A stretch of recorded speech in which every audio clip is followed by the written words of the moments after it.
హిందూ నమస్కారం. మనకు స్వాతంత్రం రాకముందుకు మన దేశం అఖండ భారతదేశం.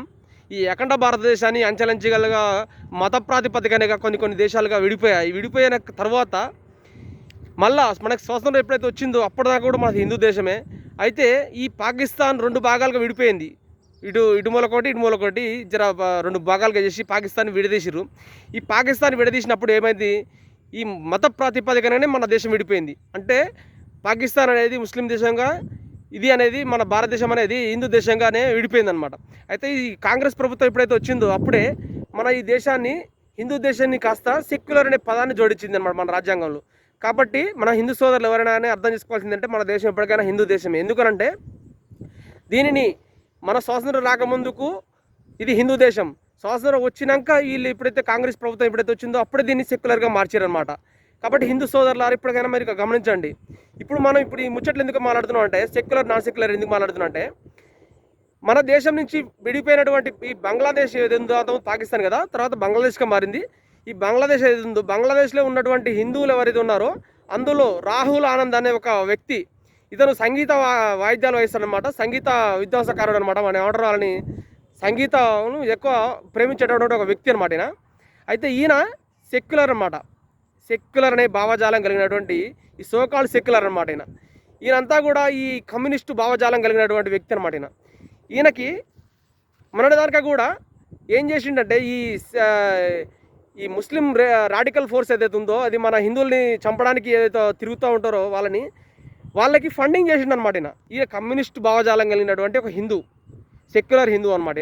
ఈయన వాళ్ళకి ఫండింగ్ చేసిండనమాట. అయితే ఇప్పుడు బంగ్లాదేశ్లో జరుగుతున్నటువంటి అల్లర్లలో ఇది ఈయనకి అప్పటిదాకా కూడా ఏమనిపించలే, అంతా ఈయనకి అంత ఫేవర్గానే ఉంది, అంత మంచిగా నడిచిపోయింది, ఇక ముందు కూడా అట్టే నడుస్తాను అనుకుంటూ. అయితే ఇప్పుడు ఏం చేశారంటే, ఈ రాహుల్ ఆనంద్ అనే ఇంటి మీద ఈ బాంబులు వేసారన్నమాట, పెట్రోల్ బాంబులు వేసి ఇల్లుని మొత్తం తలగబెట్టేశారన్నమాట. అయితే ఇందులో నుంచి ఈయన బయటపడి ఉంటే, లోపల నుంచి అండర్ గ్రౌండ్ ఏదో ఉన్నట్టుంది, దాని నుంచి బయటికి వెళ్ళిపోయింది అనమాట. అయితే తర్వాత వెల్లడించిండు, నేను ఎంత తప్పు చేసిందో నాకు ఇప్పుడు అర్థమవుతుంది, నేను వాళ్ళకి ఎంత ఫండింగ్ చేసినా, నా నాయన కూడా నన్ను వాళ్ళ శత్రువుగానే చూసిరు, నన్ను ఒక హిందువునే చూసిరు, నన్ను సెక్యులర్గా చూడలేదు, నన్ను హిందువుగానే చూసిరు. అంటే కాబట్టి హిందూ సమాజమా మనం ఎప్పటికైనా కానీ సెక్యులర్ అనే పదం అవసరం లేదు. ఎందుకంటే ఇప్పుడు చూసిరు కదా, బంగ్లాదేశ్లో వాళ్ళకి ఫండింగ్ చేసినటువంటి వ్యక్తినే వాళ్ళు చంపాలని చూసిరన్నమాట. అంటే వాళ్ళకి మనకి శత్రువు మిత్రువు అనేది వాళ్ళకి సంబంధం లేదు, వాళ్ళకి ఒకటే కావాల్సింది, వాళ్ళకి వీడు హిందువు అయితే చంపేయాలి వాళ్ళని, అంతే. అయితే నేను ఈ మాట ఎందుకు అంటున్నానంటే, మనం ఎవరి జోలికి పోనవసరం లేదు, కానీ మన జోలికి ఎవడొచ్చినా కానీ మనం ఐకమత్యంతో ఉండి, కులాలుగా కాకుండా, ప్రాంతాలుగా కాకుండా, భాషగా కాకుండా, ఇప్పుడున్న కాలంలో పార్టీలుగా కాకుండా మనం అందరం ఐకమత్యంతో ఉండేసి, మనం ఎవడైనా కానీ మన జోలికి వచ్చినా, మన ధర్మం జోలికి వచ్చినా కానీ మనం వాడిని కనీసం వాడిని కొట్టకపోయినా కానీ కనీసం వాళ్ళని ప్రతిఘటించే ప్రయత్నం అనేది చేయాలి. కాబట్టి హిందూ సమాజమా ఐకమత్యంతో ఉంటేనే బలం. మనం ఎప్పటికైనా హిందువులమే.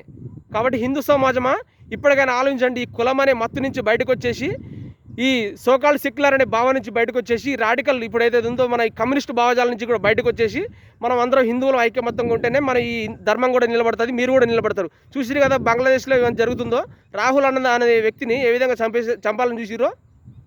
కాబట్టి హిందూ సమాజం ఆలోచించండి. మీరు ఆలోచించేదాకా కూడా మా ఈ ప్రయత్నం కొనసాగుతుంది. జై హింద్.